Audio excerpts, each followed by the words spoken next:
welcome to Those Forking Fangirls, where we talk all things nerdy book, TV, movie, pop culture, fandoms, and how they integrate into our adult lives. I'm Christine. And I'm Natasha. And today we're going to be discussing all things Bridgerton Season 3 Part B, which is really exciting. We have so many thoughts. So many thoughts. So that part will obviously be spoilery, but as usual, we're talking Snap, Crackle, pop culture news, and then we're doing what right now. So you have a little bit of time before we get into Bridgerton specifics. So what have you got for us in Snap, Crackle, pop culture news this week, Natasha? What did I give you? You gave the Sabrina Carpenter thing. Mm-hmm. I feel like there's been other things I need to put on there. Okay, well, Sabrina Carpenter's single, Please, Please, Please, reaches #1 on the Billboard Hot 100. And that's her first #1 single. And then Espresso is also on there, like at number 3 and 4 and 2, and it's been all over. So happy for her. I think this is her first time, right? Hitting #1. It's her first time hitting #1. It's very exciting. And she's on it. Very exciting. She's got 2 singles up there, so it's great. I know. I can't wait for the album to hit. It's been super cool, like watching her rise over the past few years. And I'm so happy that she's like hitting the mainstream right now. It's very exciting. I know. I forget what happened, but a couple nights ago or something, we were talking about Sabrina Carpenter. And then one of us brought up, we're like, oh, yeah, we interviewed her. I did. Who did you tell? Who were we talking to? I don't remember, but it was a while back. And I was like, yeah, we've talked to her. I don't know. Maybe it was Chloe. Maybe Chloe or Taylor or Taya. Chloe, maybe. Yeah. Well, because we got flown out to the Hate You Give set, and she's in that movie. And she was like one of the only people that we kind of got to interview, and we had a lot of time with because she was just like a side character. Cool, so nice, and very sweet. Yeah, I talked to her another time too for something else, and she was very sweet then too. So, like very personable, very easy to talk to. So, I really like her, and I'm so excited she's doing so well, and I'm going to see her on tour. I'm excited. I know Christine's gonna go see her. I'm like, I can't do it this time, but you guys go have fun. Jennifer Lawrence is set to produce Lopez. Oh my God, I said Lawrence, and I'm looking at Jennifer Lopez. I'm literally looking at it. Okay, Jennifer Lopez, the doy, is set to produce a TV series adaptation of Emily Henry's book Happy Place, which is really exciting. It feels really random. I don't know if J.Lo has produced anything mainstream, but I'm sure she'll have a good team working with her. I'm sure this is so exciting for Emily Henry. It's really hard to get, TV adaptations greenlit, so it's a big win for the Happy Place because it does have a lot of characters, so it really feels like it does need a miniseries adaptation so that we can get every perspective there, and there's a lot to expand on, so I'm excited about that. That's the one I haven't read yet. Like, I haven't read her last 2. I haven't read Funny Story or Happy Place yet. But I'm going to this summer. I want to. Just listen to the audiobook. It's so good. Oh, I will, for sure. Yeah. For sure. Christine and I were at Disneyland on Sunday. And wait. Can I tell the beginning since I saw it first? Yes. Okay. So one of the Swifties I talk to all the time on Instagram messaged me being like, I need to know that you've seen this. And at the same time, Chloe, I think, texted in the Forking Fangirls group chat the same video. And it's like Chris Olsen watching this video. So at first I had no idea what to expect when I clicked on it because it just said Chris Olsen. And I see Travis's face pop up on the screen. And I literally stopped short as we're walking through a Disney cafe. And the chills that ran through me, I was like, she's like, Travis Kelce on stage. I'm like, what? And we just like stop. And I'm like, wait, what are you talking about? Because we're trying to get to a table. And I'm like, let's go. I'm like, Disney mom time. And she's like, Travis Kelce. I'm like, okay. And then You're I'm like, like, what? oh my God. What? And then we proceeded to sit down and watch it like 4 different times from 4 different angles. I'm like, did he kiss her? I'm like, what's going on? Because we saw it from the side view where you couldn't see what she's doing to her face, but he was actually just using the makeup brush. And I don't know if you've probably seen since that, like, he missed his cue to do the makeup brush. Like, she put her face forward. Jan tried to tell him, but he was like being a ham toward the audience. And then he realized belatedly when she actually said something. She's like, makeup. It was super cute. So Travis came on stage night 3, I believe it was, of London. There was all these amazing memes. Like, there was this meme of Ken watching Barbie dance from the Barbie movie. And it was like Travis being put in the VIP tent for the 3rd night in a row. And you know how Ken like hands his drink to another Ken and goes out and starts doing the dance? Yeah. So he pops up for the intro into I Can Do It With a Broken Heart. So after she dies at the end of The Smallest Man I Ever Knew, Travis Kelce picks her up and she like is dead in his arms as he brings her to that little red and white couch. Okay. And the snapshot that we saw of this all over the place, when I saw another TikTok that said this, was so Ryan and Marissa from the OC when he picks her up in that little alleyway in Tijuana and she's just like dead in his arms, but she's not actually dead. She's just like passed out.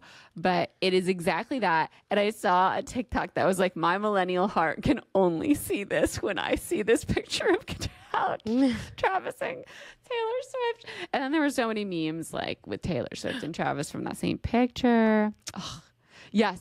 And his shoes had red bottoms just like Taylor's. Yeah, he had Louboutins. I think they're all wearing Louboutins. I know you sent me the OC meme and I kind of got it. You haven't watched it like I feel like the little like old millennials like a few years older than you. I didn't really understand it. Yeah, it really hit me because that was like a cultural phenomenon when it aired. And I didn't even see it when it aired. Like, people were just talking about it forever. And then I saw that episode so many times because I got it on DVD and rewatched it 1,000 times. Well, I couldn't get over the fact that she died during The Smallest Man Who Ever Lived. And Travis walks out at her 2 ex's hometown and picks her up. And he does like a little Irish and revives jig kick. her. So cute. And so symbolically relevant. There was this really funny meme where I had pictures of them out on a date that night. And it was like, Taylor went on a date with one of her backup dancers. I was like, la la la. And there were so many really cute edits of like him with the bracelet and then cut to him on stage with her, or like her watching him and him watching her, and then her on the field when he won the Super Bowl and him on the stage with her. Just adorable. It's so cute. And then Travis was interviewed on another sports podcast. I don't know if you caught the 10-minute clip, but I did. He talks about Taylor and then he ranks his top favorite 3 Taylor songs. Blank Space is his favorite. So High School is his 3rd favorite. I think he said Karma is his 2nd favorite. And he was like, do you know who Karma is? And the guys on the podcast were like, Jake Gyllenhaal. Isn't it the guy on the screen? He's like, it used to be the guy on the screen. Now it's the guy on the Chiefs. I was like, this is embarrassing for you guys to not know. Did you watch the whole thing or just that clip? I watched 10 minutes where they talked about Taylor Swift. Yeah, that's about all I did. I don't need to watch the rest about football.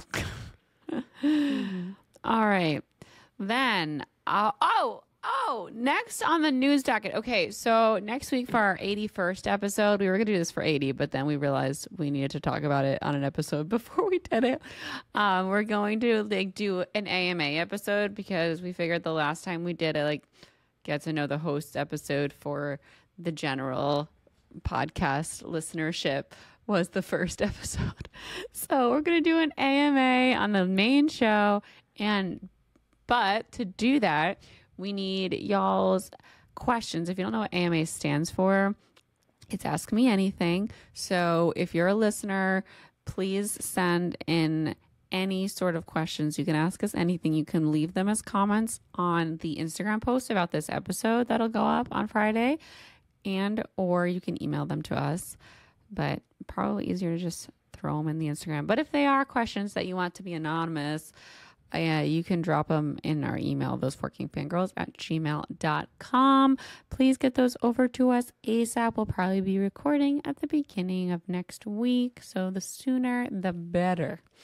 Thank you all in advance for your cues. We're excited. Last on our news today, my book came out. My book came out May 21st. It's been over a month since Catch at the Hip came out.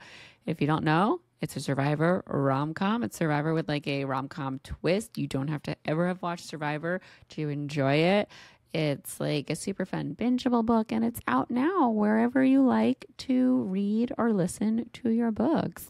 So if you haven't read or listened to it yet, the link is in the show notes. And if you have read or listened to it and you enjoyed it, I would really appreciate you reviewing it on any of the main store platforms on the internet or anywhere that you read it or bought it from. It's just super helpful, because the more reviews there are, the more the site promotes the book to new readers. So yeah, thank you so much if you've already left a review. I really, really appreciate that. It means a lot, and it's really, again, it's super helpful for the book to find new readers. All right, let's move on to what right now. Natasha, what have you been reading? I just finished The Viscount Who Loved Me, which is Anthony's book, and I really liked it. I still I'm not in love with these books as they are compared to the TV show. Everyone's like, oh yeah, Anthony's my favorite book, or like Benedict's my favorite book.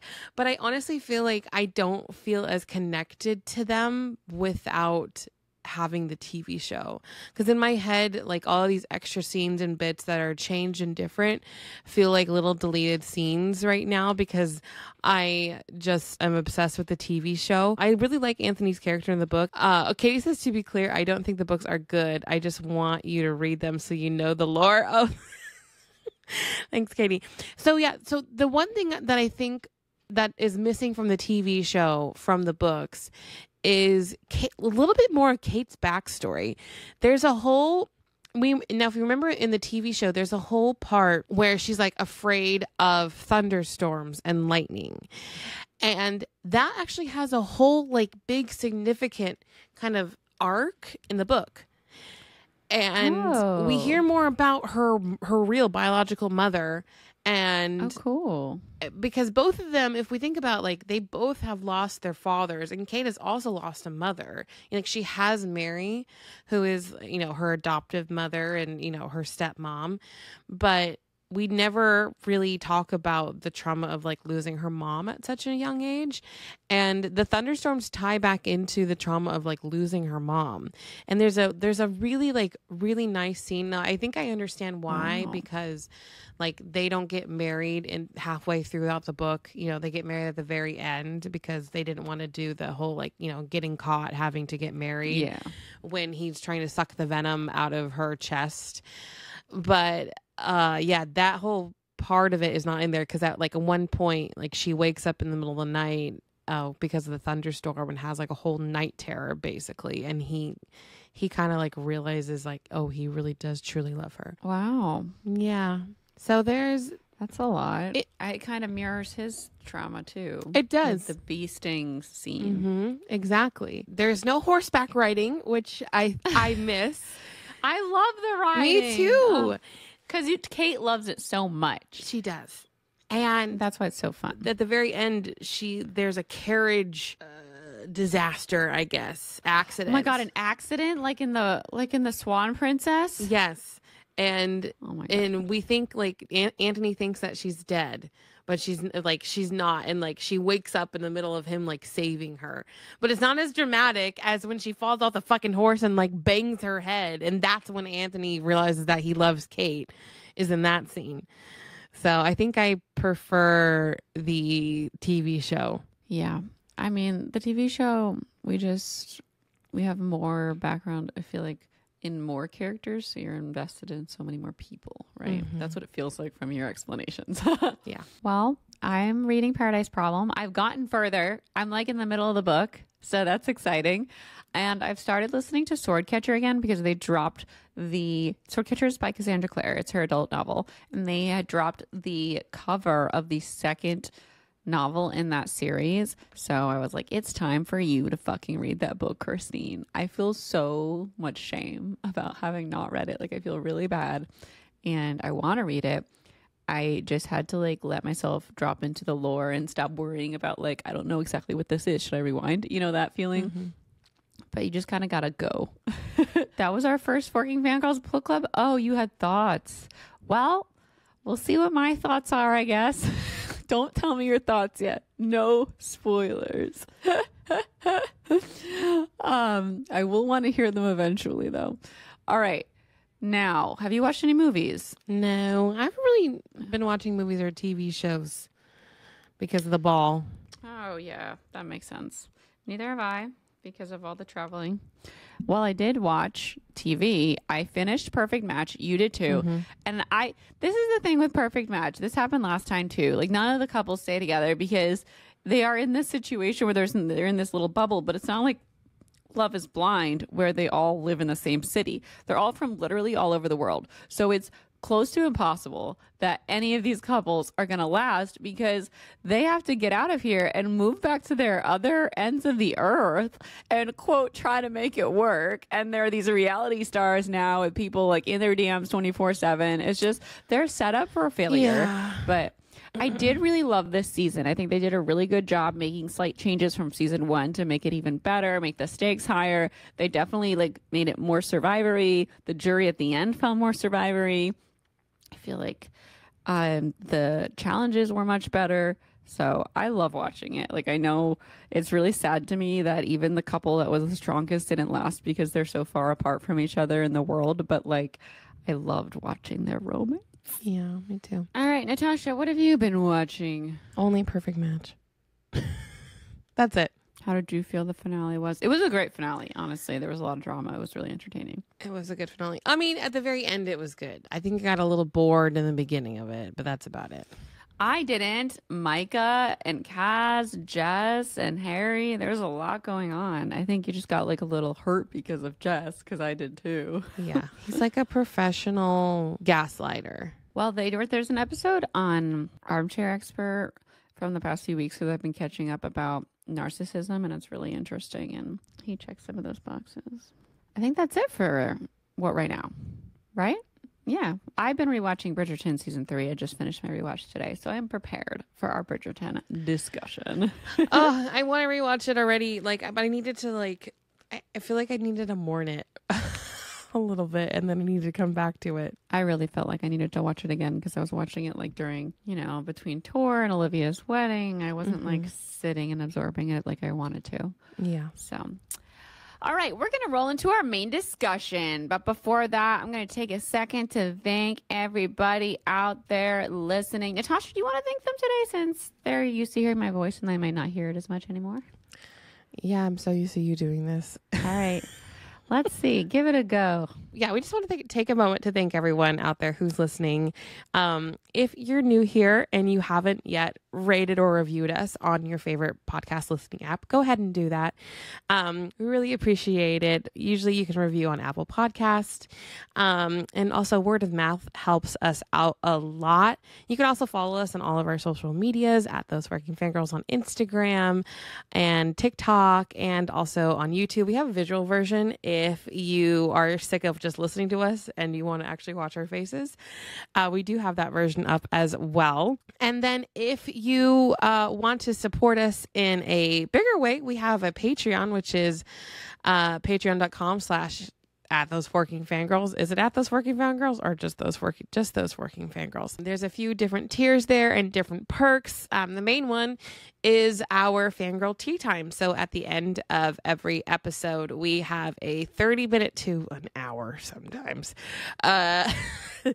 extra show where we dive into deeper, more personal subjects. I think we're going to talk about the Loveseria Ball today, kind of like the happenings and behind the scenes. Last week, we talked about Christine's sister's wedding and little snippets from that time. And then you can also watch us live here. So if you ever hear us call out people, they're actually watching us live and they're talking to us at the same time.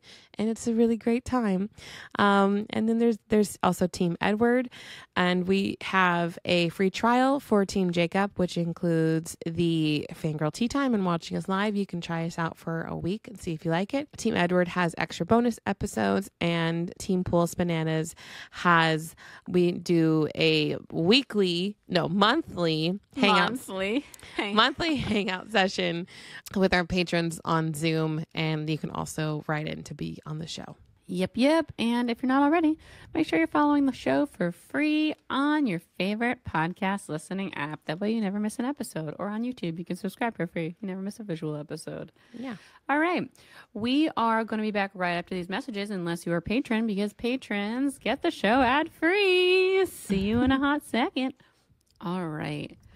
Main discussion time. The long-awaited Bridgerton second half of season 3. We ended on Penelope being asked to marry Cullen and her being like, yes. And we start on her being introduced to the Bridgertons as being engaged in their house. Oh. How did you like this opening scene? I think when I turned it on the first time, I was just so excited just to continue watching it. And I had such like high hopes for everything. And I just literally could not wait to get to Colin and Penelope, like just being together. I want to talk about what Katie just said. Yeah, I know. I was about to get to that. So like we're walking through the corridors of the Bridgerton house, and the camera's like slow-mo, cockeyed, and then like canted and moving from side to side, and so like she's gonna faint, like she's having a panic attack. Mm-hmm. And then they slow-mo Colin's, "We're engaged." No, I think like what's happening is she's super overwhelmed because she never thought that this ride was gonna end this way. Mm-hmm. And all her dreams are coming true to the point where like she's in shock. But it did. So Katie said, can we talk about why it was framed as a horror scene, the music and the slow-mo? And it was like making you feel slightly off kilter instead of letting you be like happy for them. Well, because then like we feel like one little bit of happiness in it. You know, Violet was so happy for her. Hyacinth is happy for her and them. And it's like, yay. I think Benedict's in the scene. And then it's like, boom, reality. Eloise is like, fuck this. Oh, how my dare God. you? I'm like, oh my God, Eloise, please.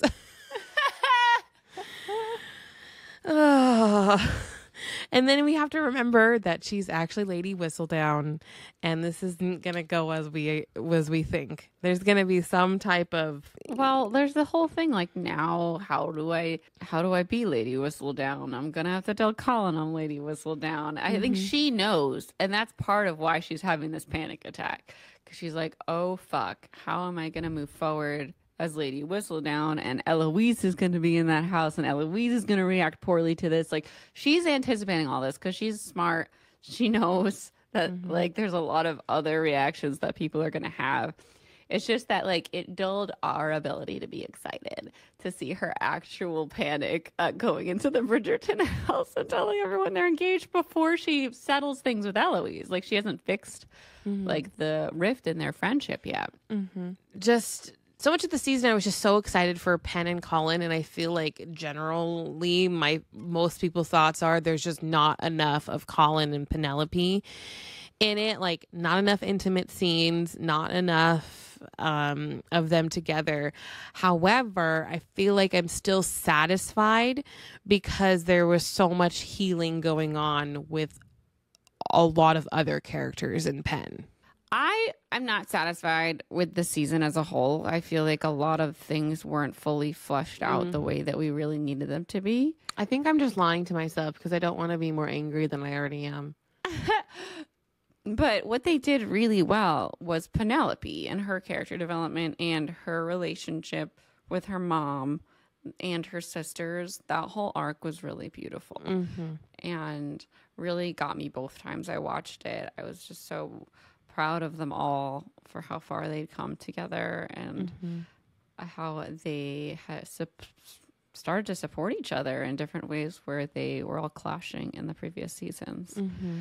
And while I think, Emily says part 1 was so strong. I think part 1 was much stronger than part 2 of the series, season 3. I don't know. Because it's like, I really liked part 1, but I think there still wasn't enough setup for Colin and Penn. Like and now I want to take into consideration that we've had 2 seasons of setup, but it still wasn't enough. Like, I feel like I really enjoyed rewatching part 1, but part 2, I feel like I didn't get as much out of the rewatch as I did when I rewatched part 1, because you have all the stuff with Lord Debling and a lot of interesting Cressida, Eloise conversations and scenes. And I'm really interested in what they're doing with the Mondrich family. Like, I feel like their son must play a big part in another Bridgerton's future life. Like, are they gonna marry that son, like Hyacinth or something? Oh, because why is it such a big deal that, like, because nothing's really happening with them except that they're like adjusting to society, but we've spent a lot of time with them and their son. So I want to know why, because I feel like they're going to tie into a bigger storyline in the future. I wonder. Yeah. Yeah. Katie says, as someone who read the books, I'm scared for what's next. Imagine this. They made an Infernal Devices show, but they leave out Will Herondale. Like, that's what they've done by setting up future seasons the way they did. What the fuck? What do you mean? Are you talking Who's about Will Herondale? Michaela or like who was supposed to be Michael? Who? What are you talking about? Okay, so at the so this season not only it felt like a big setup for Francesca, because we get more of her and John Sterling, I think. Yeah. And because in her book, and Julia Quinn touched on this on her Instagram. I don't really want to go into it, but in her book, she has another love interest. And that love interest... Well, it feels like it's the woman at the end. Yeah, that love interest comes in as Michaela on the show.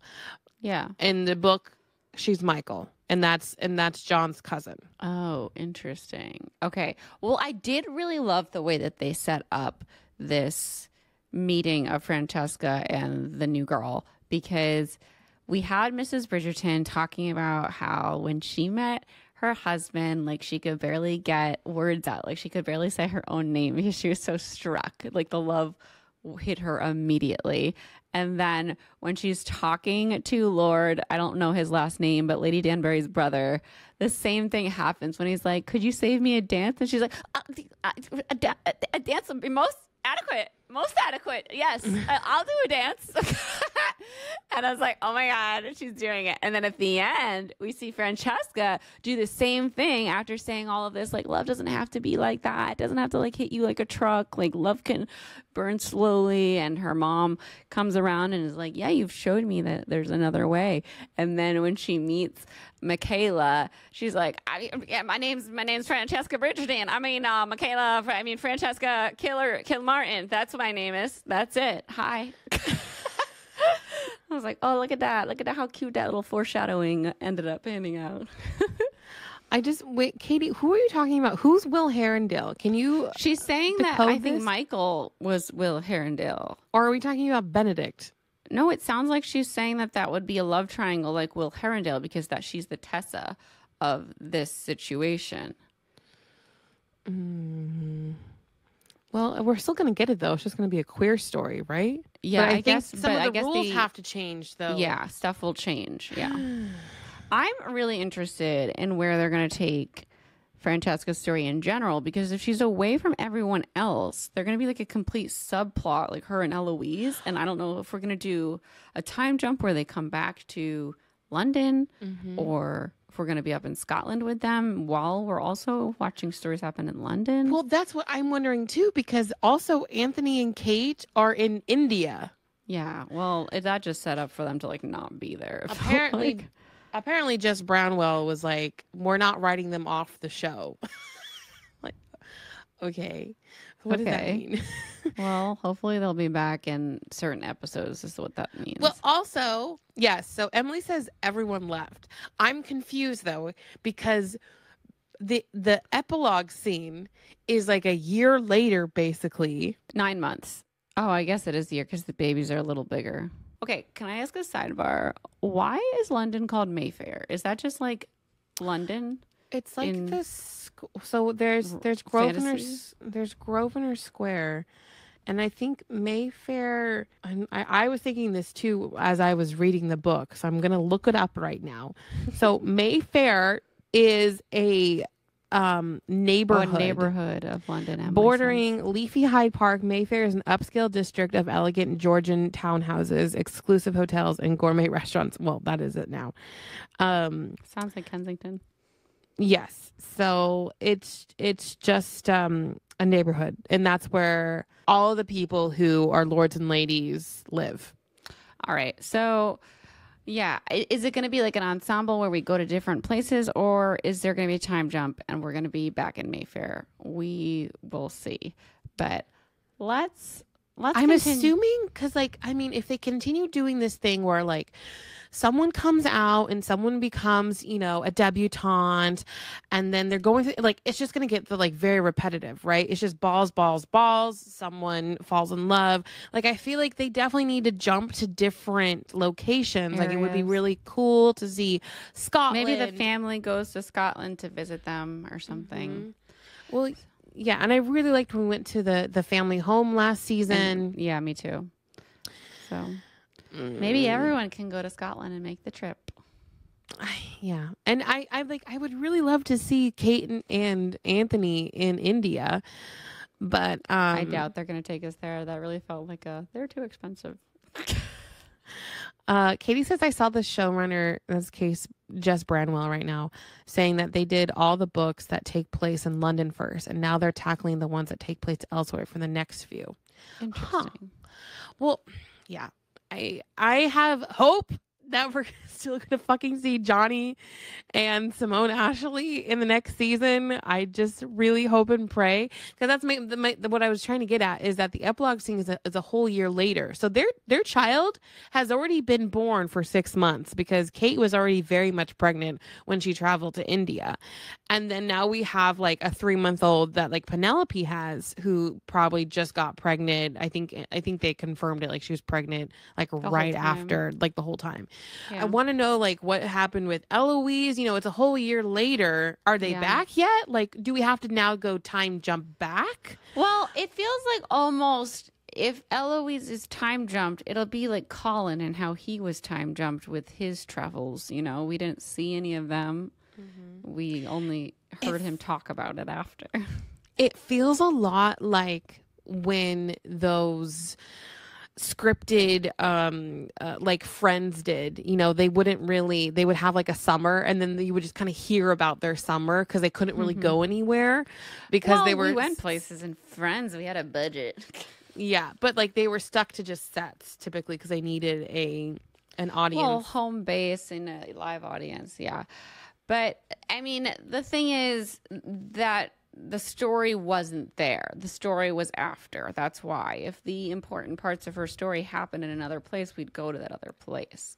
Mm-hmm. So we're going to have to see. I don't know. And someone in the chat, I don't remember now because we had to refresh, but said next season's Benedict, right? And I feel like they set it up so that it could be Benedict, or it could be Eloise. Or it could be Hyacinth. Or Hyacinth, or Francesca again? I'm sorry, Francesca. I keep getting Hyacinth and Francesca mixed up. It could not. I was like, not if we Hyacinth. do a big time jump, Hyacinth. No, yeah, I think you're setting up for Francesca right now, because she's already married. Unless we're gonna get a whole season with the Kilmartins, and then we do that jump. I don't know. Okay, Katie says, lol, Eloise. I want to see the world. Bridgerton picks the sibling going 50 miles north versus the sibling going to another continent. I feel like she likes Francesca better than she likes John. His name's Anthony. I feel like they have a tighter relationship, like as sisters. And she feels like she's fulfilling this role of going with her sister and watching over her for her mother, rather than just like tagging along with Anthony and Kate, maybe. Yeah, I think so. It's less scary. This is like, it's her first time leaving the nest.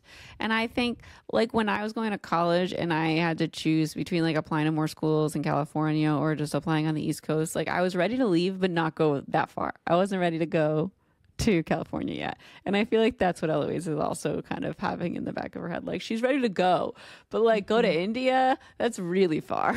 That's very far. And it's a lot of traveling time. It's a lot of culture shock and for her who hasn't left the town. Yeah. So I think Scotland is a nice medium. It's a nice starting point. And then she can go other places. Yeah, exactly. I would love to see them all in Scotland because I fucking love Scotland. So next season, are we thinking Eloise or Bridgerton? Because I mean, are we thinking Eloise or Benedict? Because I feel like we've set up for either of them or both of them at the same time. Or Francesca. I feel like Francesca would go along with another character. Like she's not going to be the main. She just doesn't have that lead main character energy. I know. I feel like she's not going to get her own season, but we haven't read her book, so I don't know what's all in her book. Yeah. So I feel like it's going to be Benedict. Like he was number 3 on the docket, and now like it's his time. Like what is he just this season he just didn't really have. It kind of felt like, you know how last week we were talking about how we needed like earned smutty scenes?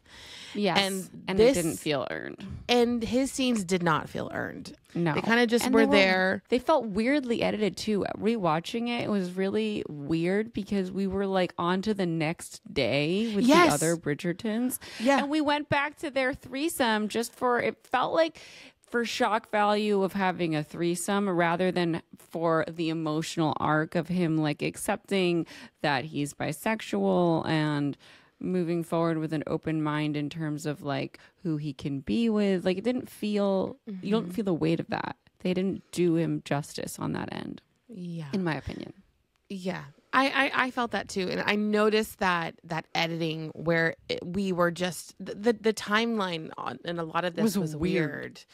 Yeah. Where we moved to the next day, but then we flashed back and like it kind of, it's kind of feeling a little bit like Crescent City where like the chapters are so short in between. Like we're not with these characters for very long and then it flash forwards to someone else. Yeah. We need more of a Game of Thrones approach where we're you with concentrate on like 2 characters for an episode. Yeah. Yeah.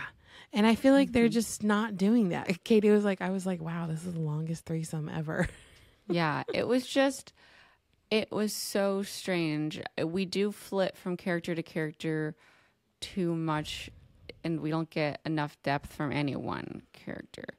Especially in the second half. I feel like we concentrated a lot on Penelope on the first half and we should have been concentrating on Colin, but Colin didn't really have as much depth to his arc. Like we got it.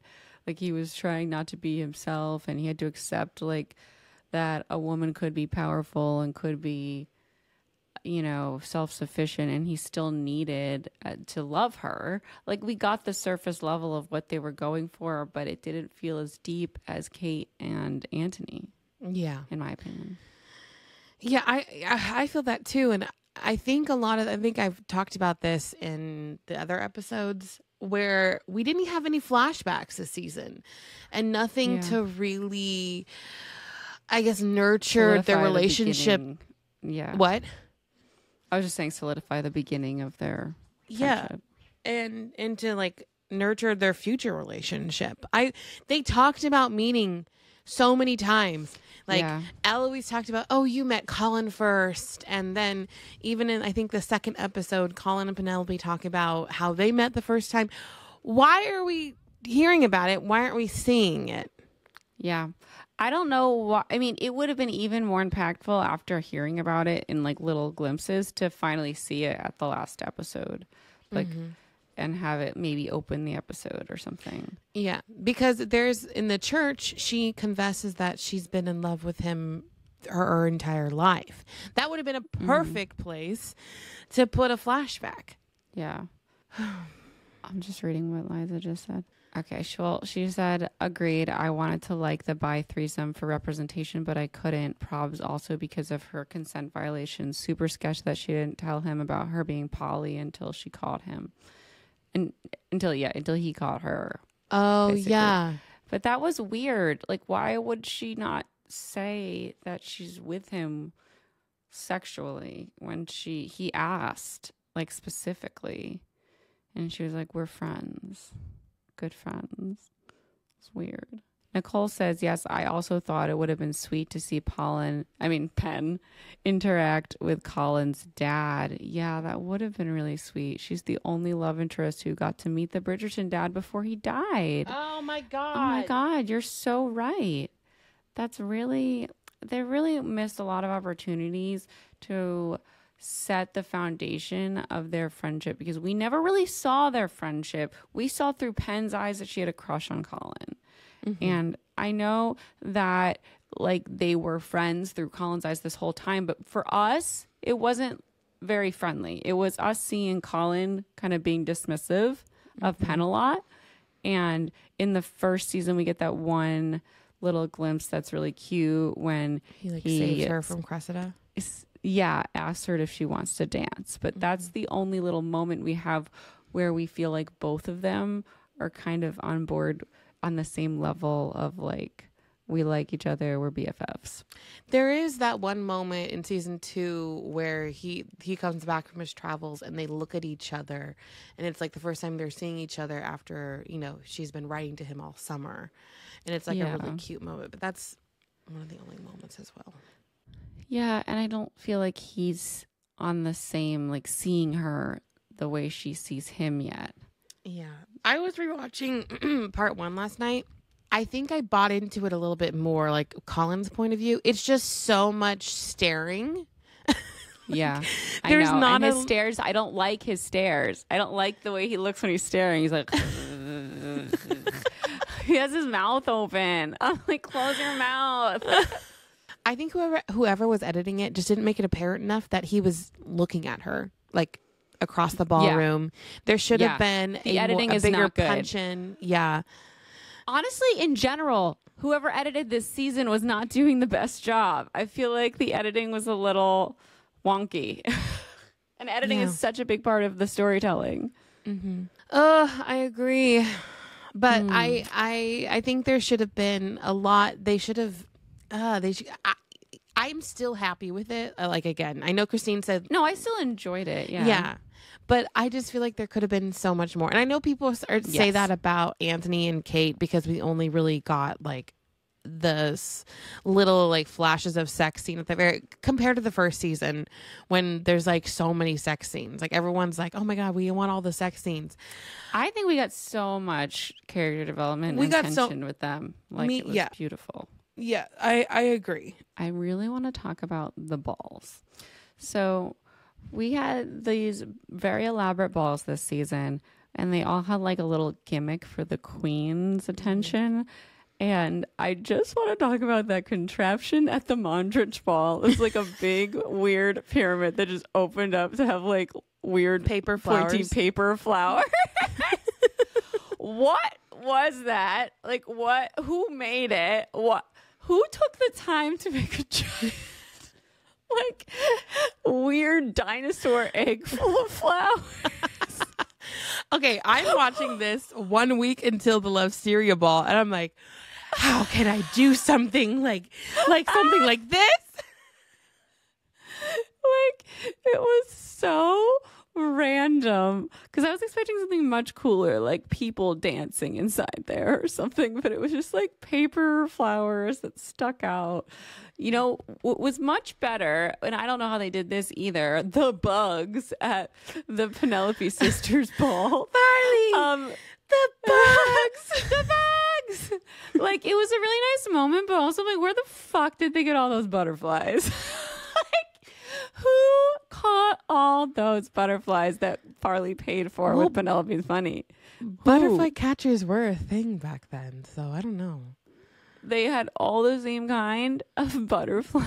There's lots of monarch All butterflies everywhere. Yeah. I don't know. I don't know. Just suspend your disbelief.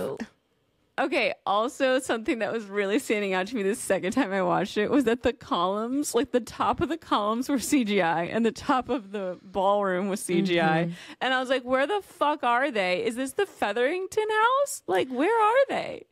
What is that? I want to know that too, because they both didn't marry men with titles. They had a much smaller house. Penelope and the mom were already there. It was like they were coming into their house. I was so confused. I'm like, where are they? Emily said I assumed they got caterpillars.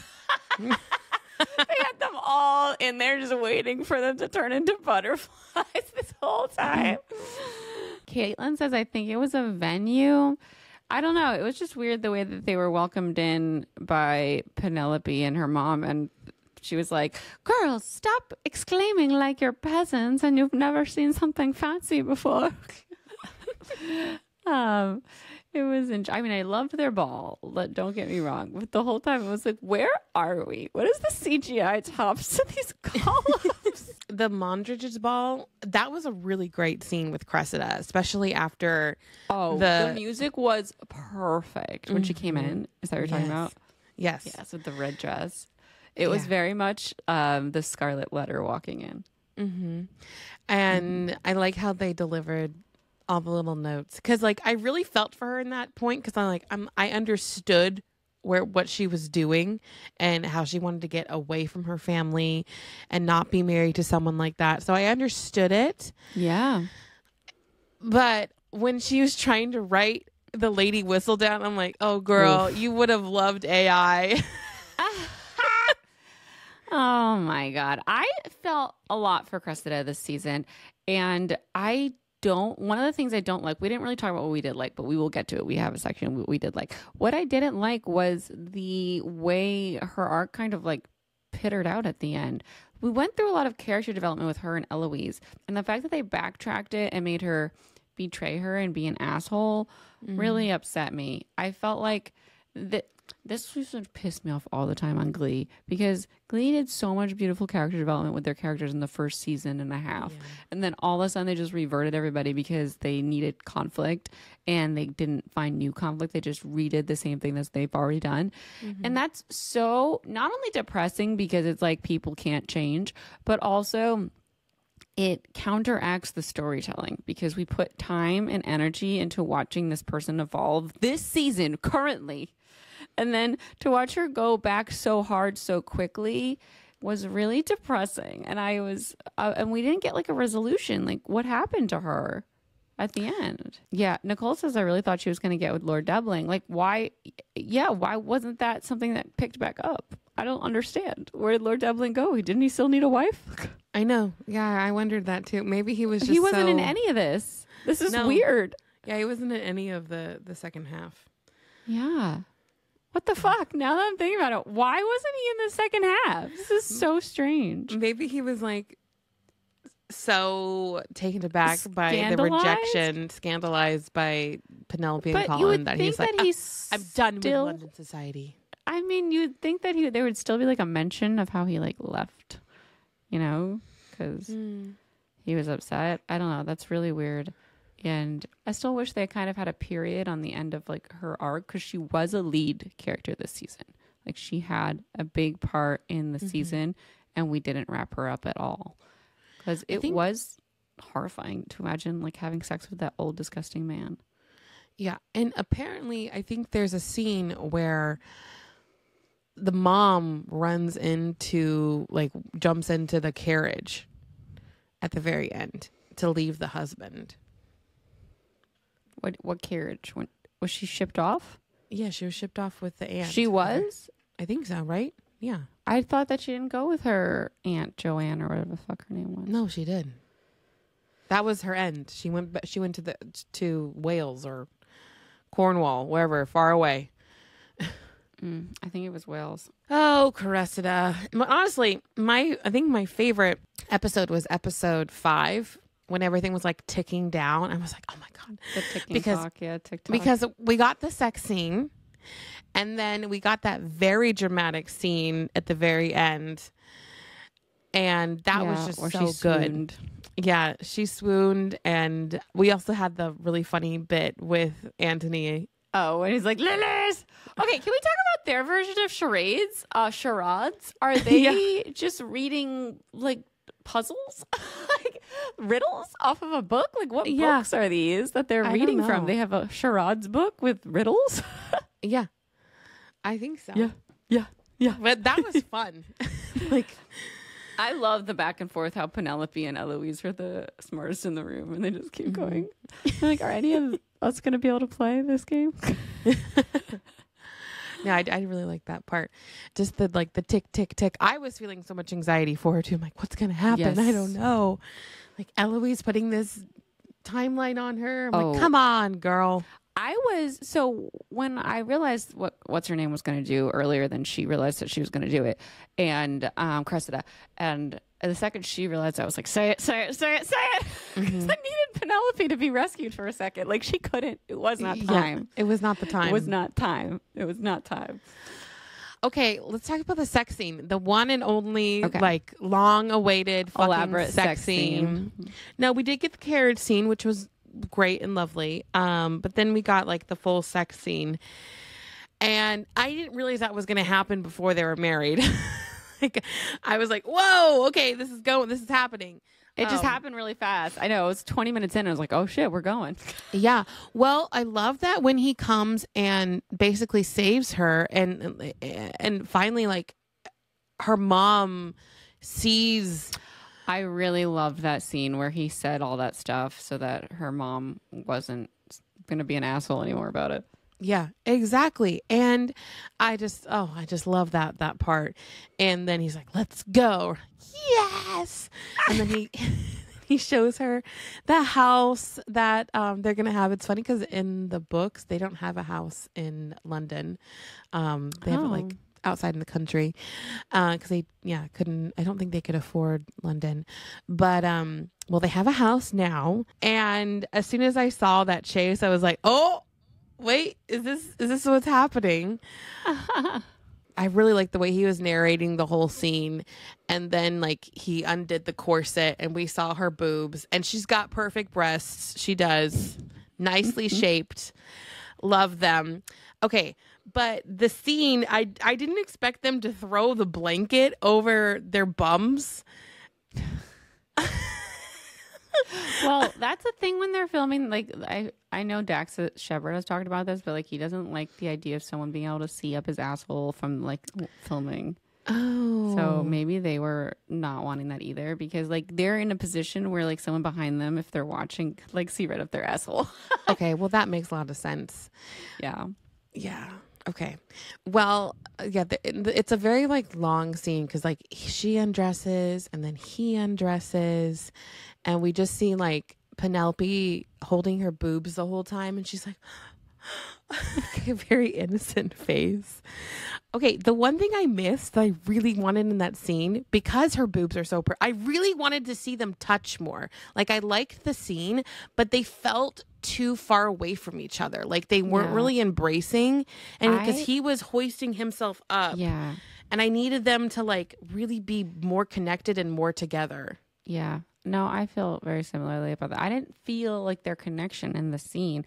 I had, like, PTSD from, like, my first time, and just how uncomfortable and, like, lost I felt, because that's how she felt. She was like, wait, there's more? Like, what do I do? And he's like, oh, I'll do everything. And it's like, no. Stop. Yeah. And, like, I like that she was saying that, like, no, tell me. But at the same time, I don't know if it's my own, like, PTSD about the whole situation and not feeling like I know what's going on, and I hate not knowing, because I want to know everything ahead of time. But I felt for her in that scene rather than being able to feel like this is sexy. I felt like nervous with her. Yeah, I felt nervous with her too. Yeah, and he's like, "Oh, touch me," and then she like the way that she touches and he says, "Not there yet." Yeah, what? Like, hello, I didn't scare like that. her.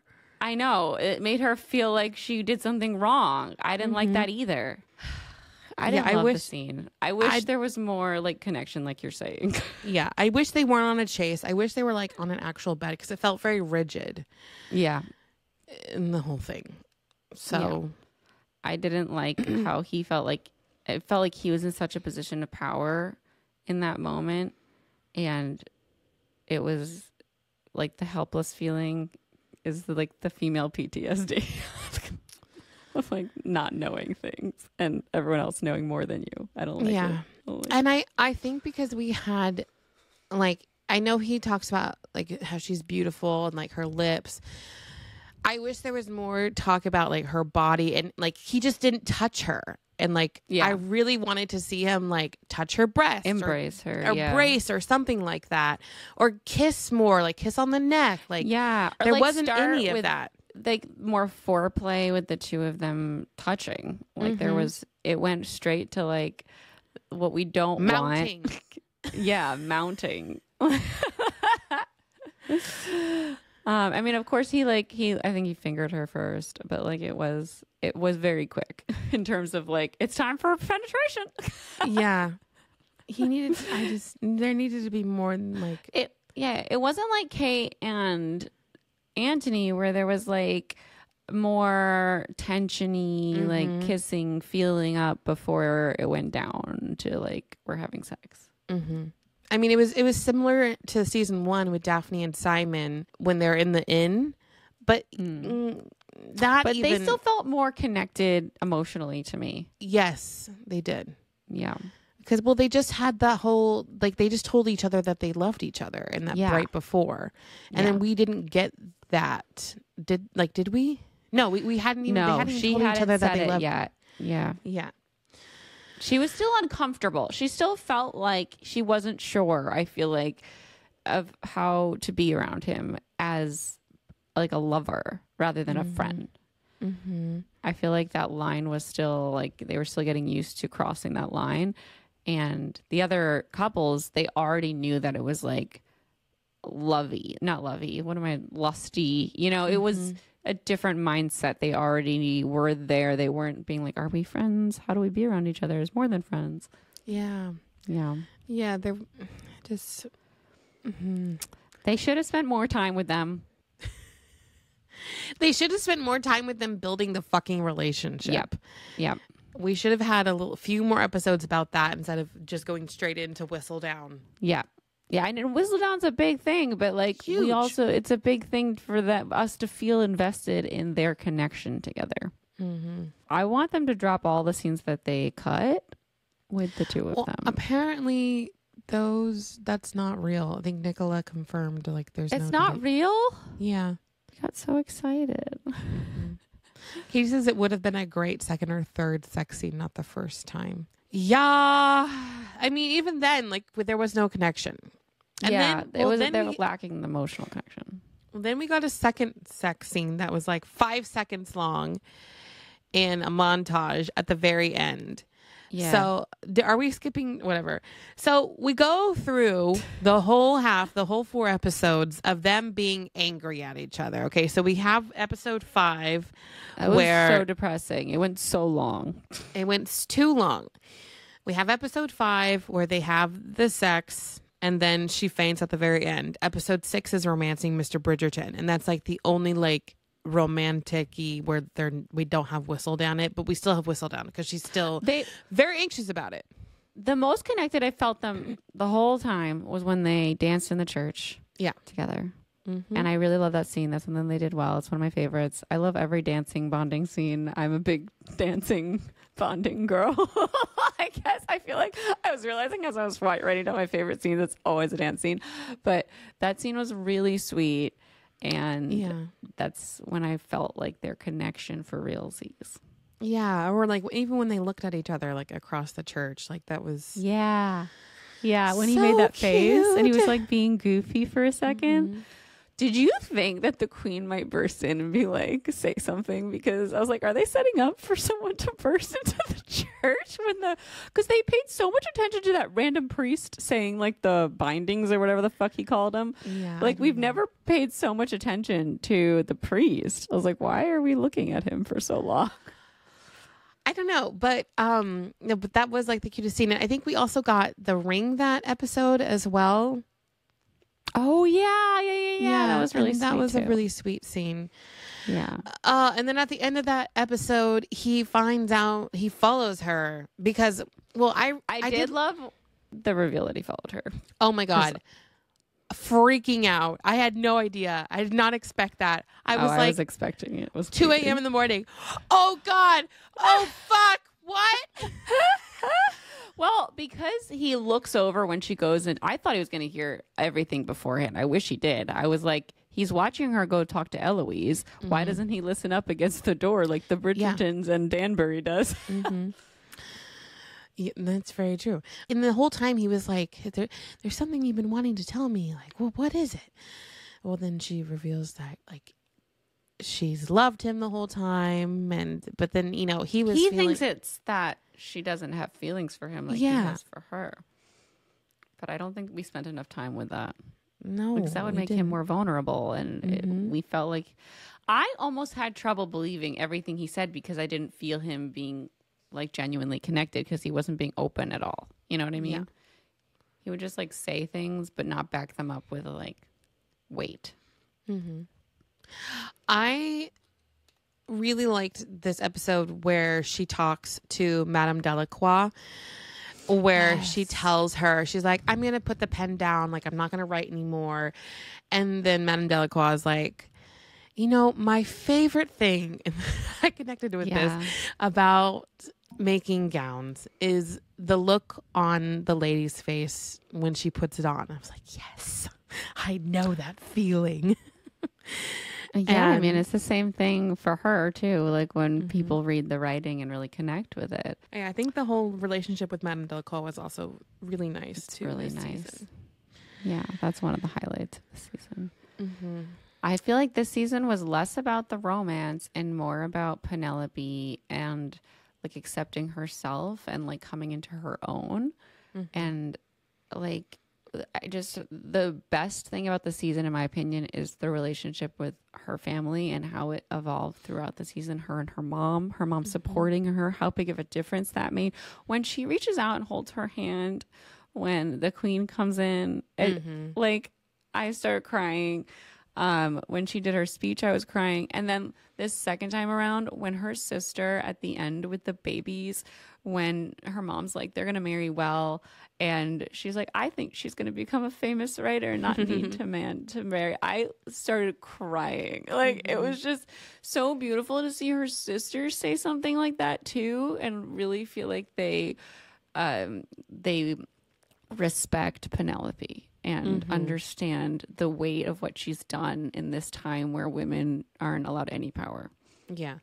No, that was the best part of the whole season, and was way more. And like, unfortunately, this book is supposed to be Colin's story, but he didn't really have the character development or needed much of an arc because he was just jealous, and that was his whole thing of why he was angry and hurt.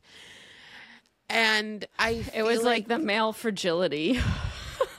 For sure it was. You know what really hit again the second time watching it, when Penelope was talking about how women are just not taken seriously and everything they say is brushed off as silly. And she finally felt like she had a voice when she started writing.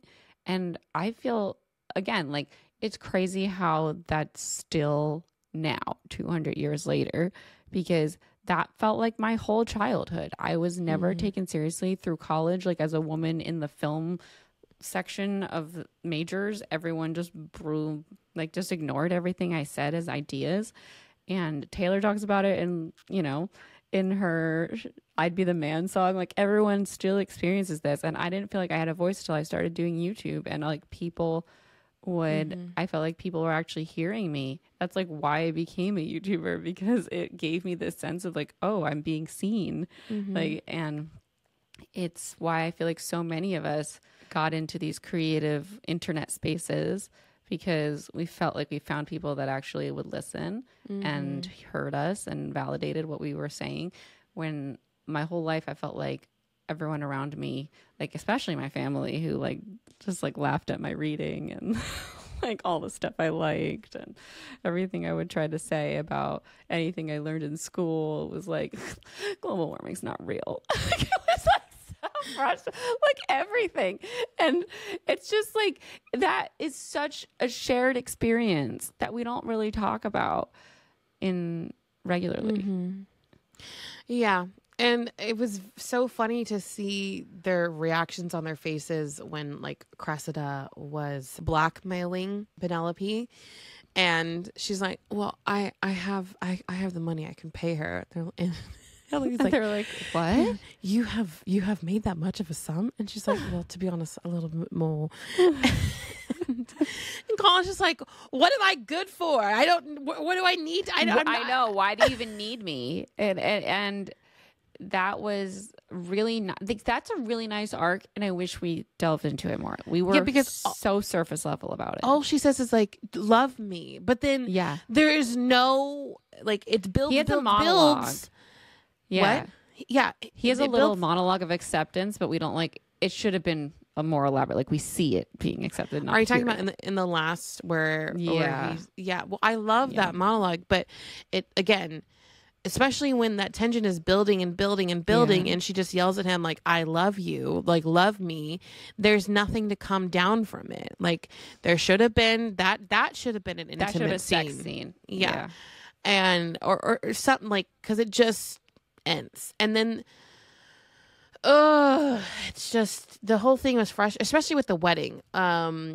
That wedding episode, I loved it. She looked stunning. I loved that dress. I loved her hair, her makeup. Her dresses were beautiful. All of her dresses. But they were so angry at each other the night before. And they had that one angry kiss scene. Which I didn't. I'm like, oh, that's... And it wasn't long enough. That should have played into another carriage scene. It would have been such a nice mirror. It's technically where the carriage scene is supposed to be. Oh, really? Mm-hmm. That they should have had another one. It literally would have played so well, and then they could have had some sort of revelation about like why they're not talking to each other in that scene after that they had sex in the carriage that time that we're just making up. But it would have been a really good scene. Yes. None of it held weight. None of their arcs in the second half of the season together held enough weight for us to like feel connected to what they're going through. Yeah. But then, you know, the next morning it's the wedding, and she's walking down the aisle to Yellow. And he's had this revelation because he talked to Kate and Anthony about marriage. Oh, that's true. That was a cute scene. Yes. I liked that scene. And I wish there was more than just a nod from Colin, because then we go right back to him being angry because he's like, "You're not going to put down your pen?" Like, well, because like the queen comes in and puts everyone in danger, basically, and that's when he's like, "No, you can't do this anymore." And he's like, "I will not be going into the marriage bed tonight." Oh my God! That was so annoying. That was so frustrating. Yeah, it was. I was like so annoyed. I was like, "Can we just talk this out and be done, please, now?" Like, we don't want to ruin the marriage night. And then for us to never see the marriage night because it was a montage sucked. Like, they went weeks without connecting. Nicole says, "I love the scene where Kate and Anthony, her saying marriage is hard and him contradicting her made me laugh." It was so cute. And he's like, "Our marriage isn't hard." She's like, "Shut up, I'm making a point." Anthony was quite the comedic relief. Loved him in this season. And yeah, someone said, was it Katie who said that it was giving Hamilton the story of tonight when they were drinking together? Yeah, it really was. Okay, then like the scene where they're dancing together. So I actually did cry when they were walking down the aisle. And then the scene where they're dancing together and then no one's in the room gave me such Pride and Prejudice vibes. And I love that scene. I know you wrote something down here about the breakfast. Yeah, can we talk about how wedding breakfast? So this was just a phenomenon that I didn't realize we were at breakfast when everyone was getting married. But then it made sense because they had to take the carriage really far away after their wedding in the first season. So I guess it was in the morning for them to have time to go all the way to that inn. And then, so this time when they were talking about a wedding breakfast, though, when they were like, it's not even nightfall, dancing? What do you mean dancing? Like, there's music being played. Is there really no dancing at the wedding reception? It was just very funny to me that it was scandalous of them to like start to dance when the sun was out. Like, how different is this than dancing in a church? Like, it was just kind of jarring because we haven't really talked about that aspect of their universe all over the past 2 seasons. And I thought it was very funny. Yeah. I know a lot of, like, my grandparents got married in the morning. It was very, like, the thing to do, like, up until, like, I the wonder 50s, if mine 60s. did. They never told me that it was the morning. But I know they had a party, like a reception after. Mm-hmm. It's like a luncheon type of thing. Huh. I'm going to have to ask my Nana. Were you nervous when the queen came in? I'm like annoyed because like Lady Danbury said, like, what are you going to do? Like she wants that drama. She loves it. She lives. That's all she does. She feeds off of the drama. And I don't know why she would want Whistledown to stop because she'd be bored as fuck. So I'm thinking about this, and I've heard a lot of people talk about this, but in Queen Charlotte, they talk about how at the very end of the season, there is a new heir, and it's Victoria. It's Queen Victoria, who's about to be born. Yeah. And right after that happens, Charlotte passes away, like in the next year. So I'm wondering if, because now Whistledown's revealed and they're not going to have their back and forth, if Charlotte is going to pass in the next season, or if they're going to keep it going, even though it's not technically like historically accurate. I know it's a possibility though, because that's how it all goes. And I'm wondering if that's why they did that to keep all of the shows in London for the time being. And now there's not like as much weight to Whistledown because people know who she is now. If this is like the Queen's segue into not being there anymore. I don't know. I'll be interested to hear how like the first episode starts of season 4. What will Whistledown be like now? Like, I know. Well, because at the very end of the season, like I was very confused watching the very end because Penelope reveals like, goodbye. She says goodbye. Julie Andrews says goodbye, and I'm like, this feels like the end. But you're saying goodbye is Lady Whistledown and hello is Penelope Bridgerton. Well, yeah, that took me a while. But what does that mean? Like, I don't know if she can write a gossip column as Penelope Bridgerton. So she wants to give a voice to the voiceless. Will she just be talking about what's going on in the town, like a news column? Like, do you think so? I guess. I feel like she should just still use the name Lady Whistledown, and then she could be like, AKA Penelope Bridgerton. Because that way it at least gives a pen name to the column and kind of separates her a little. But doesn't seem like we're going that direction. I don't know. I don't know either. Well, we'll see, I guess. They must have a plan. They have a plan. I almost want Eloise to start writing Lady Whistledown. I want her to start a Lady Whistledown like empire where she has like 3 writers. Yeah, and like Colin could do it too. Yeah. Oh my God. Wait, at the very end, Colin wrote his novel. Oh yeah. It's just like there was not enough setup. We just got a little glimpse of his notebook. I loved that scene I thought that there was so much potential for them to bond over writing. I wish we got more scenes with her reading his writing and them talking about writing.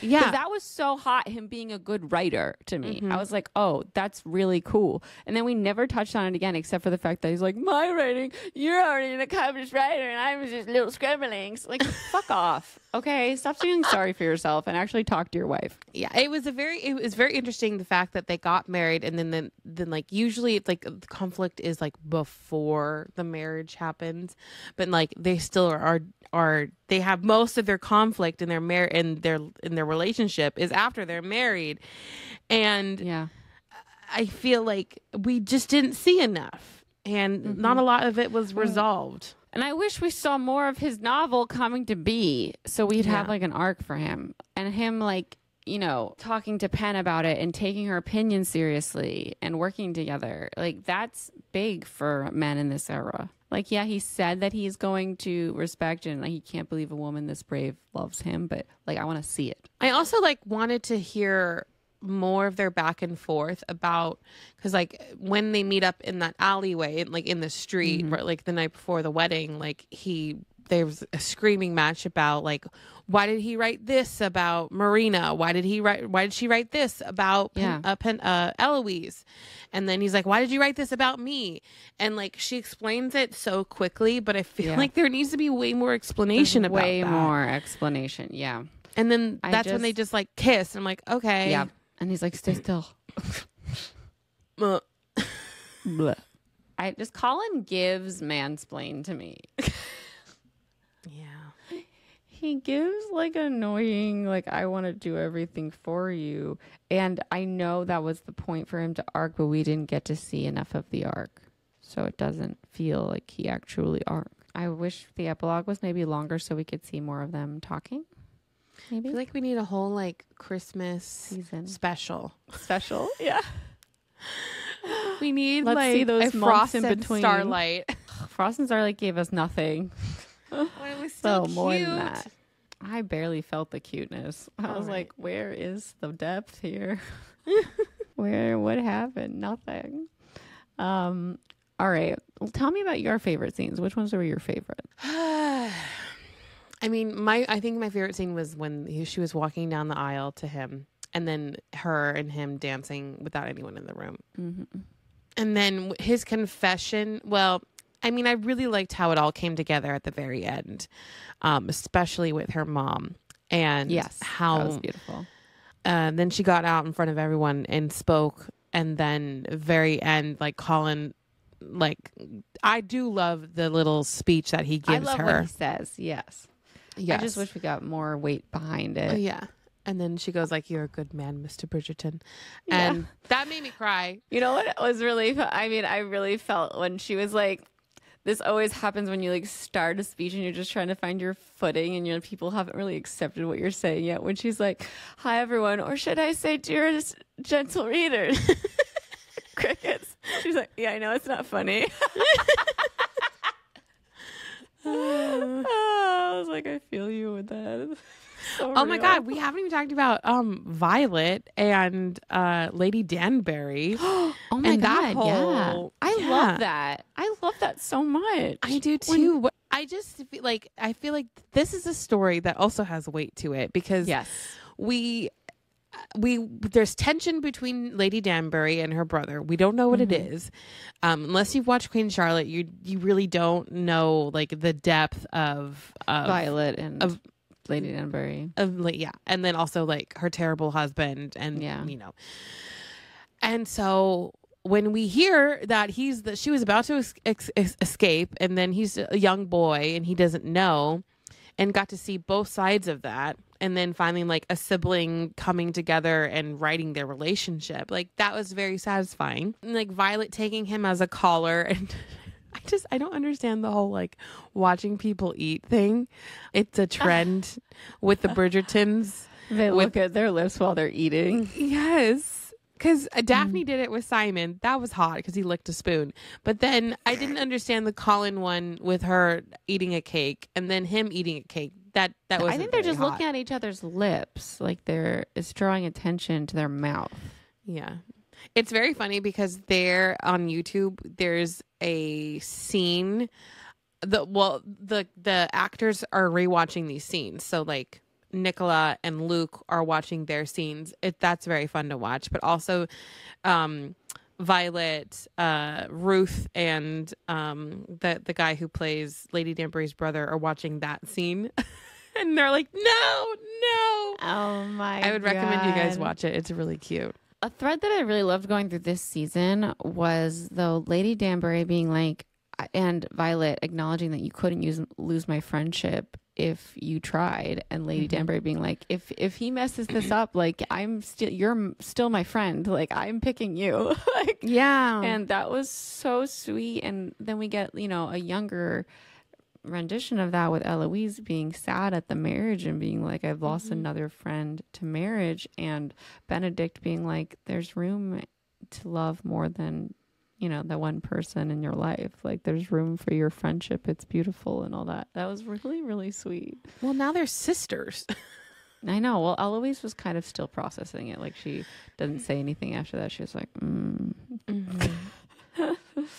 She just feels like she's stuck because she's not interested in marriage, and everyone's like going off, and she's like, what do I do? So I'm glad she's going on her own adventure. Yeah. Oh my God. And then the scene when both of the dueling Lady Whistledowns come out with their pamphlets, and we get this scathing remark about the Bridgertons, which, by the way, I think is in the book, in the first one.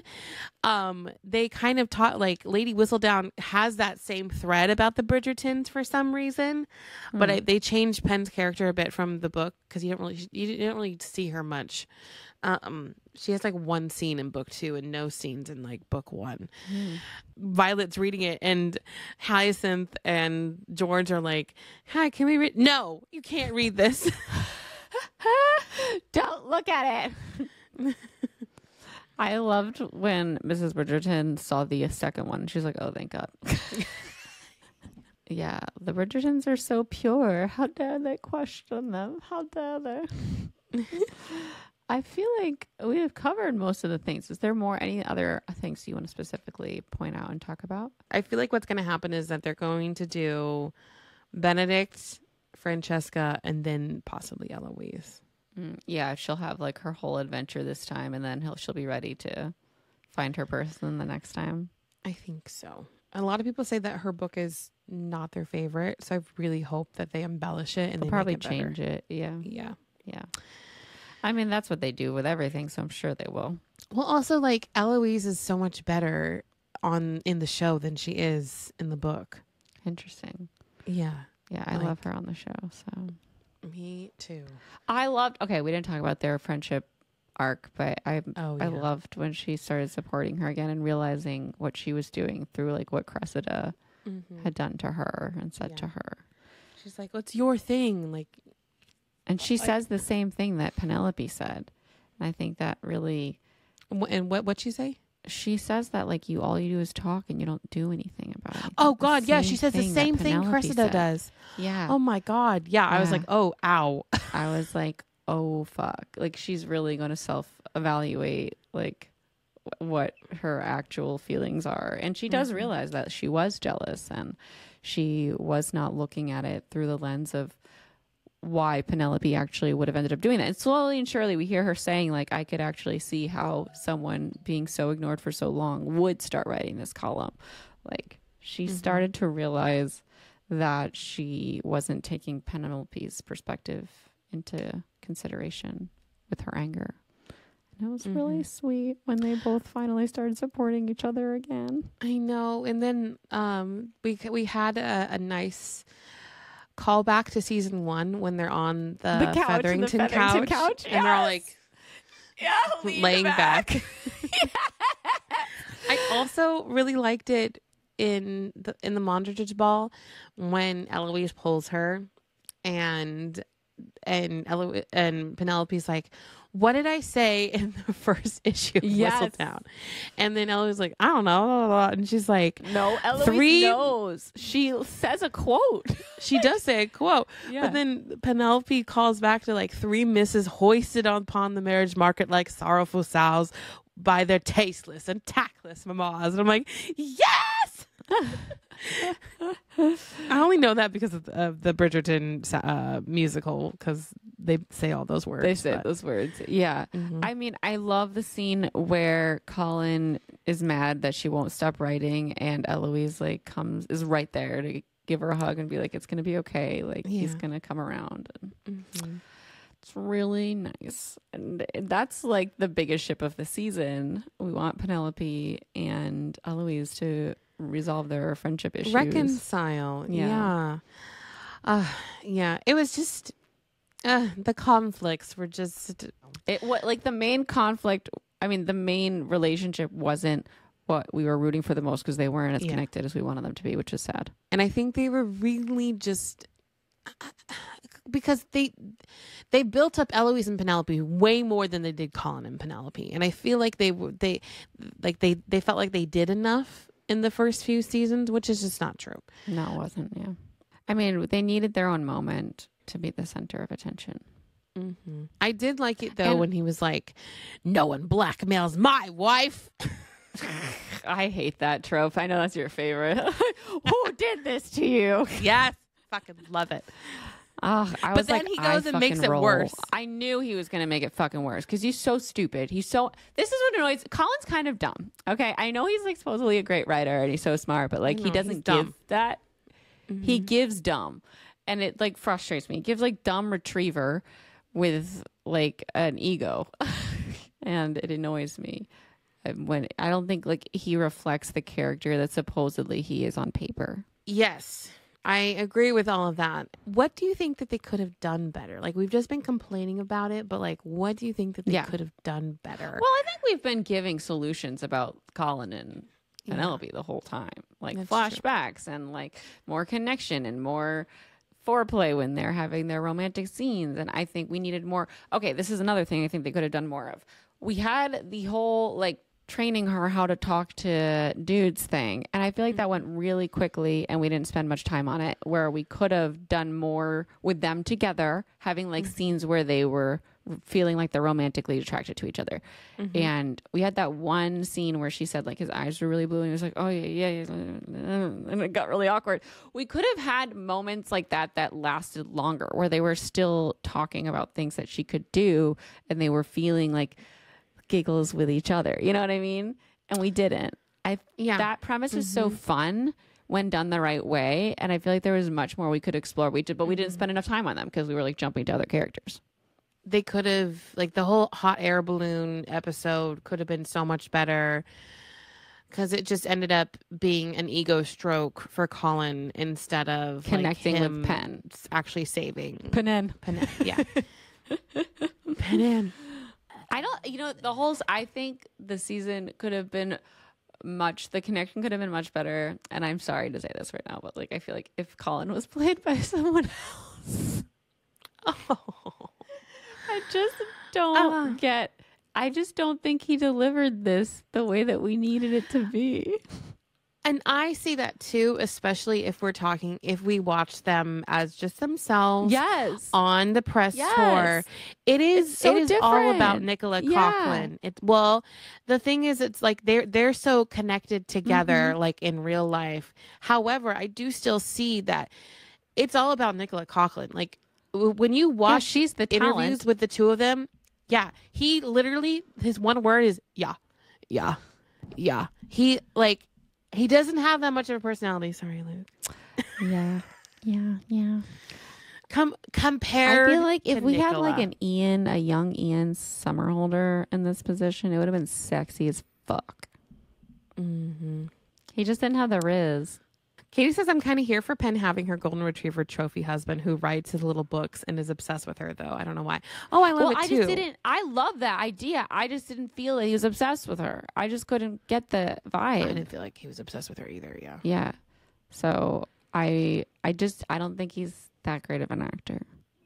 I still he's very pretty to me. I really like watching him. He's not my type, that's for sure. He's not my type either. I feel like if we got the Colin that we saw in other seasons that wasn't trying so hard to be pretty, I would have believed this more.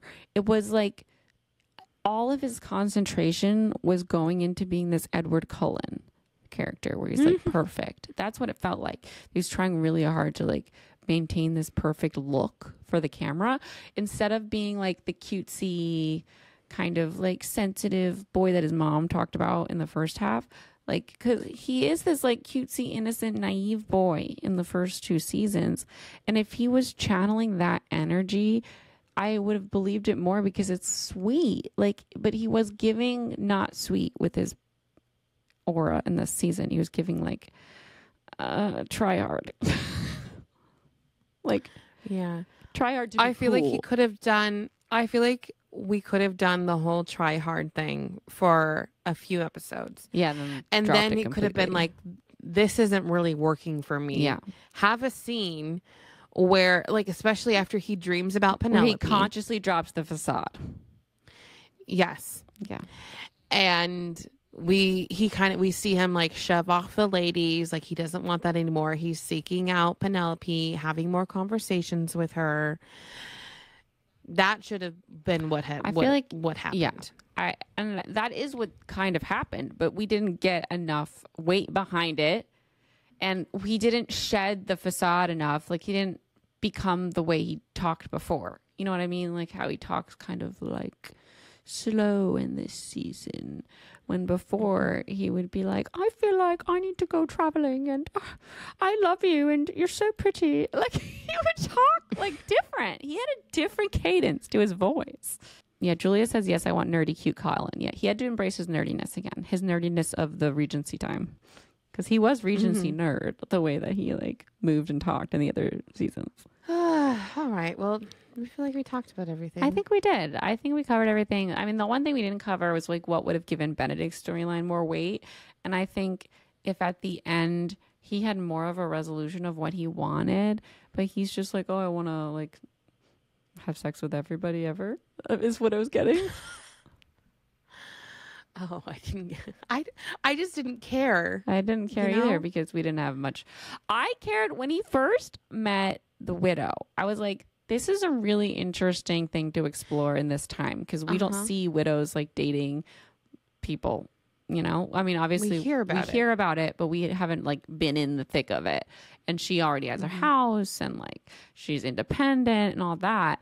But we didn't have, again, like the emotional depth to it on Benedict's end didn't end up panning out. Yeah. It felt slimy too because of, I don't know who said it in the beginning of when we were talking, because it felt like she was setting it up and then it looked like she was cheating on him. And it just feel like good to me in that way because it felt very forced. Like I wish she would have had a conversation with him about it first instead of just like presenting this idea and like just right there. And it, you know, okay, I texted Natasha about this, but I wasn't getting like romantic vibes with them. I thought they were conning him to get Bridgerton money. Like I thought they were going to scam him and like threaten to tell the town that he like about him having a threesome with them or else like pay the money. I was so suspicious. I wasn't feeling like happy. I was like nervous for Benedict. I was like, oh God, they've trapped you in this like situation where they're going to blackmail you. But I really thought that like that guy was like gonna kill him or something. It just didn't they give off villain vibes? Like they were giving villain. Very villain. Yeah. It wasn't giving like let's have like a care about each other threesome to me. It was like, oh, we're gonna trap him in this situation where he's gonna have to pay us money. I also really like the scene where Francesca and Violet were playing the piano together. That was really cute. I really like that too. I wish it was like more. I feel like we didn't get to see them. We saw everyone else hearing them, but I was like, I want the camera on them, please. Yeah. Also, just anything with the Bridgertons is so cute. I think there's also a scene where George and Hyacinth are flanking Benedict on the couch and talking about like chocolates or something. And it's just, I rewound that scene so many times. It's just so cute. It was like with Francesca wanting to announce something with Lord Kilmartin. He's like, I don't even think everyone will hear me. And he says something and everyone's just like, I want this chocolate. It was so family party. Caitlin says, what about Francesca's loss of words at her husband's sister relative? Oh, yeah. We talked about that last night. Yeah. So that's again, alluding to her being like hit by the love truck. Yeah. So Francesca is, bi, but in the book, Lord Kilmartin, it's Lord Kilmartin's cousin Michael, but they've changed Michael to Michaela, and Michael is a rake, and so I'm wondering like how Michaela is going to be like the female version of a rake. Interesting. Well, she did seem very flirty right off the bat.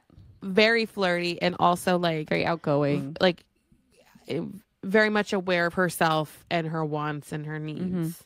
And like just a few bits that we got from her. Because there's also this moment with Francesca when she kisses him when they get married, and she kind of has this weird like, oh, I don't feel anything. So I wonder if she's actually gay and not bi. Yeah, that's true. Yeah. So I wonder if that's. We'll see. I mean, bi is gay. Sorry, a lesbian. Yeah, she likes women. So we'll see how that pans out.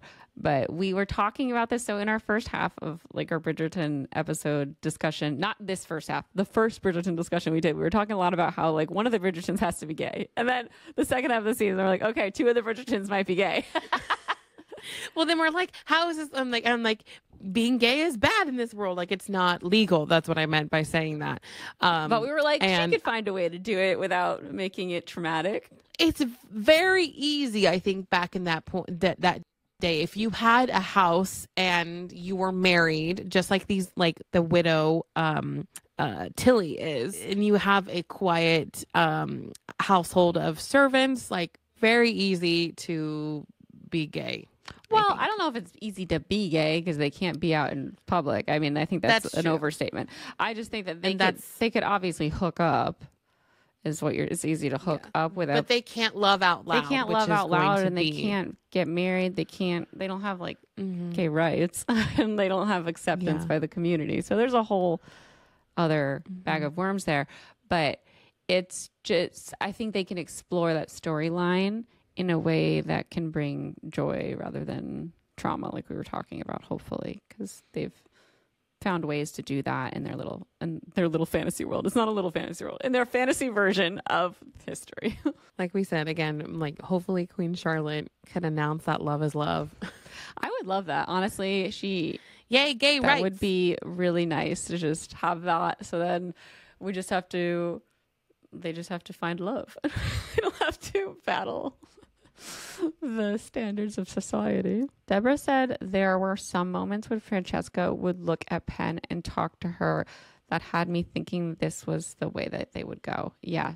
No, I felt that too. I felt that's what we all felt in the beginning, right? We were like, oh, is Francesca gay? And then we thought that it was just like she was just on the spectrum, and we were having that kind of representation. Like and now it's come back around. We just needed to give it time. All right, let's move on to Mary Kiss Cliff.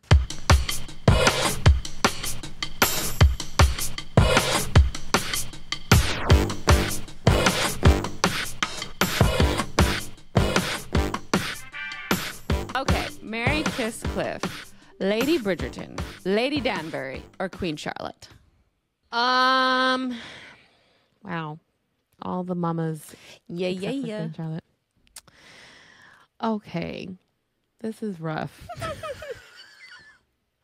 I think we need to do more Mary Kiss Cliffs of like people that we love. Because this is hard. I know. Okay, I'm going to marry Lady Danbury. I'm going to kiss Lady Bridgerton. I'm talking about Mama Bridgerton. And I'm going to cliff Queen Charlotte. I'm sorry. Power has gone to your head and you've gotten a little woo-woo. Okay, I am going to marry Mrs. Bridgerton. I'm going to kiss Lady Danbury, and I'm going to cliff Queen Charlotte. I feel like Lady Danbury and I would have a lot of fun around the ton. Around the ton. Matchmaking. That is our episode this week. We hope you had a good time. We'd love to hear any thoughts that we might have missed, any thoughts that you have on anything we said. You can leave a comment in our YouTube comments here. You can leave a comment on our Instagram at Those Forking Fangirls, or you can always email us at thoseforkingfangirls@gmail.com. Remember, we're doing our AMA next week, so please leave questions in our comments as well. I will scour all of the comments for questions. Just write that this is for the AMA so I can clock it. or like hashtag it AMA so I can clock it, or you can email us with questions for the AMA. All of that and is appreciated, and we'll get it on the dock for next week because that's going to be a fun episode. And we release episodes every Friday. Our podcast is edited by Alex Polis, Ricky McBrayer, Christine Riccio Natasha Polis, and adding ourselves. Music. We have been editing almost every episode. We have. And the music is by Cole Jenkins with vocals by Heather Traska. Our socials are done by Chloe Laverson. She kills it over there, so make sure you're following us on Instagram. My name is Christine. I'm Natasha. We're off to go record Fangirl Tea Time, which is a Patreon perk from the $5 tier and up. So if you want to check that out, you can go check out the link to our Patreon in our show notes. And we will see you next week. Bye, everybody. Bye.